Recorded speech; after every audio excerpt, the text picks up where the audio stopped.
This story happened back in 1982, in the fall. My brother, Sergei, and I once found a small jar with a beautiful label on the refrigerator, which we liked. Perhaps someone will remember once a very popular concentrated tea, which had a very fragrant taste and smell, and was in a small jar with a screw cap.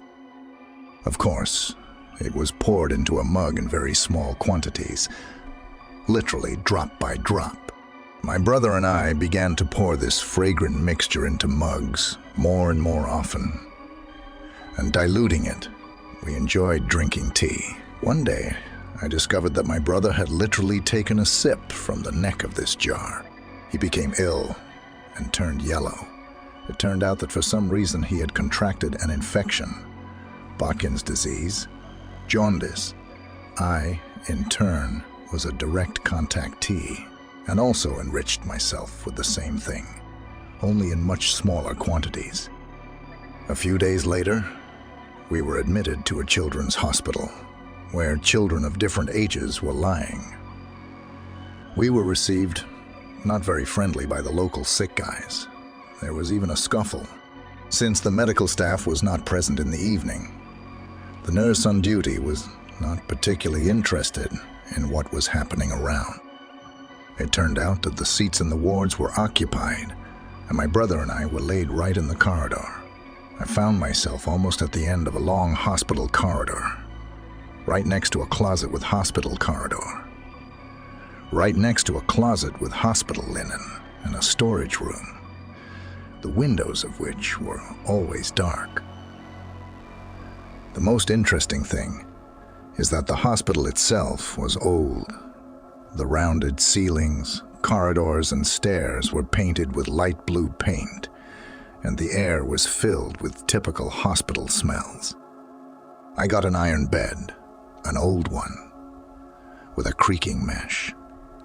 And the most amazing thing was that I couldn't really sleep on it, often turned over at night and fell into an anxious sleep, only in the morning and only for a few hours. I didn't dare tell anyone that I was uncomfortable, scared and so unclear about what was going on that I couldn't really formulate it.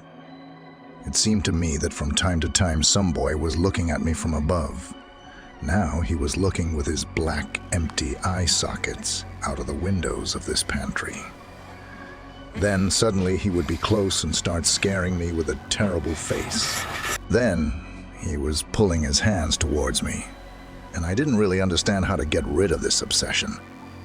One of the doctors who does the morning checkup noticed my condition and took me with him to the resident's room. He listened to me attentively and with a very serious face.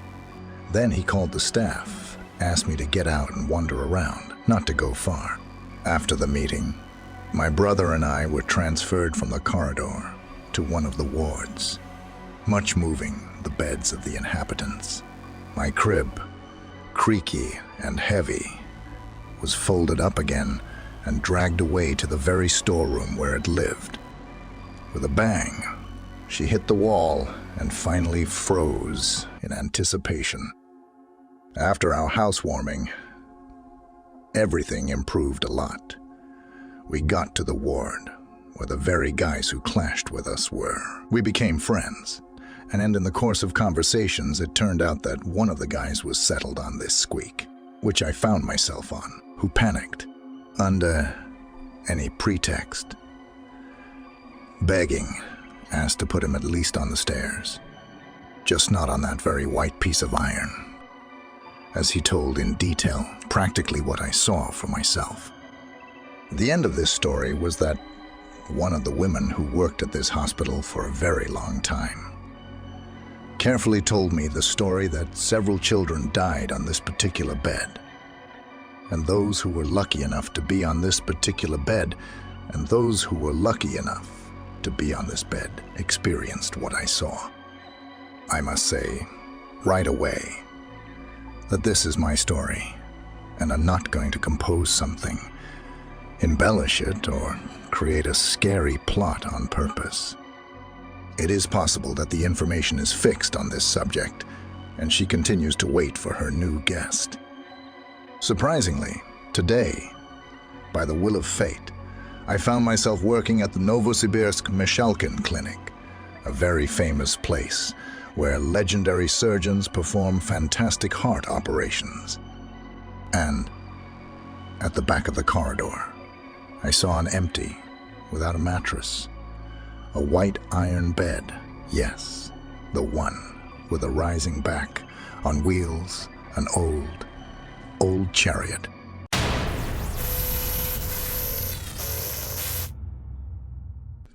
It happened in 2016, in the summer. That day I was sitting with friends in the apartment. We were drinking all night. I'm not a fan of alcoholic beverages. I just drank for the company. It was 7 or 8 in the morning when my sister called me and said in a hysterical voice, crying, that my brother had hanged himself in the shower. We have a private house. My brother is a year older than me. I'm in shock. I can't understand anything. I just said that I'm coming home now. I flew out of the apartment like a bullet, somehow caught a taxi and drove home. There are misunderstandings in my head, still under a degree. I came home. Everyone in the house is in shock, hysterical. My mother is crying. I went to the shower. I looked, and there my brother was hanging on his own belt. I have zero emotions from the state of shock. Everything is burning inside, but I can't cry. Some time passed, and we began to prepare for the funeral. Suddenly, my other older brother says, I told you yesterday that a man in black was following me at night. These words made me shudder and get scared, and I started asking him what happened and how. Further from the words of the elder brother, the time was about 12 at night. I was in the city center and was about to go home, got into a taxi. Suddenly, a man ran out of, I don't know where, and got into the back seat. I looked back. A man in black was sitting and also looking at me. I thought maybe it was some friend of the driver and did not pay attention. After taking a taxi to the bus stop, I got out of the car and walked home. Suddenly, I turn around and there's this black man following me. I turned around several times and he continued to follow me. When I reached the house, he stopped and stood 20 meters from the house. I asked him what he needed. Maybe you were looking for someone. But he didn't answer anything. Then I went home, ate, and went back out to the yard to smoke. I'm sitting smoking, and suddenly I noticed that this man is sitting on the courts near the fence. I started asking who you are, who you are, who you are looking for. No answer. No greetings, only a smile in response. When I asked him something, he just smiled. I invited him to come home and talk, and he just sat there and didn't move. Then I went home and told everyone that there was a man sitting in the yard near the fence and that he was following me from the city center. But no one paid attention to my words. They probably thought it was some kind of drunk. After a while, this man in black came into the house. I saw him walk down the hall.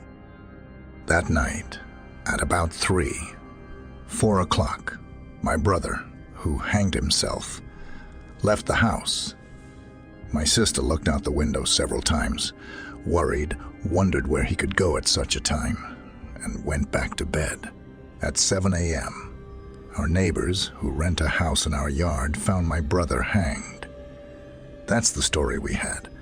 I don't know who the man in black is, and why no one saw him except his older brother, and why another brother hanged himself, and not the one who saw him. The whole unsolved nightmare is still in my head. After the elder brother's story, his sister began to blame him for bringing this evil thing home.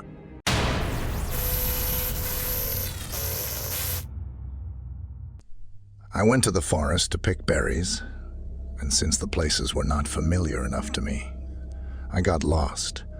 I came out of the forest when it was already quite dark to some object near the railway.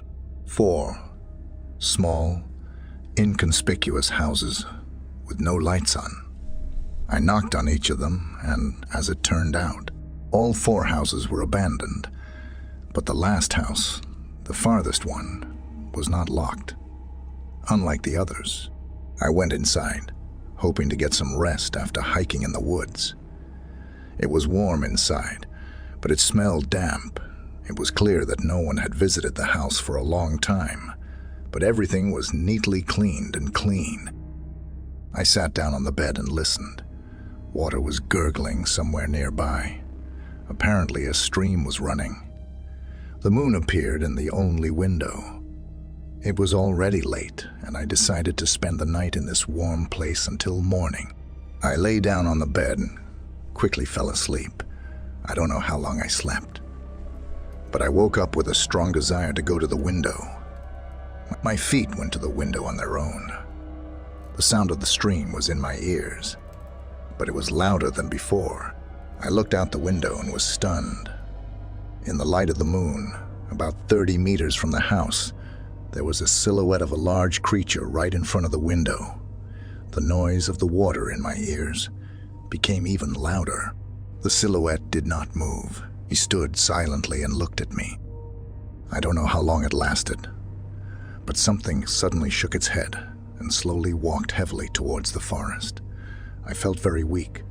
Cold sweat ran through my body, and my hands shook violently. I felt very sick.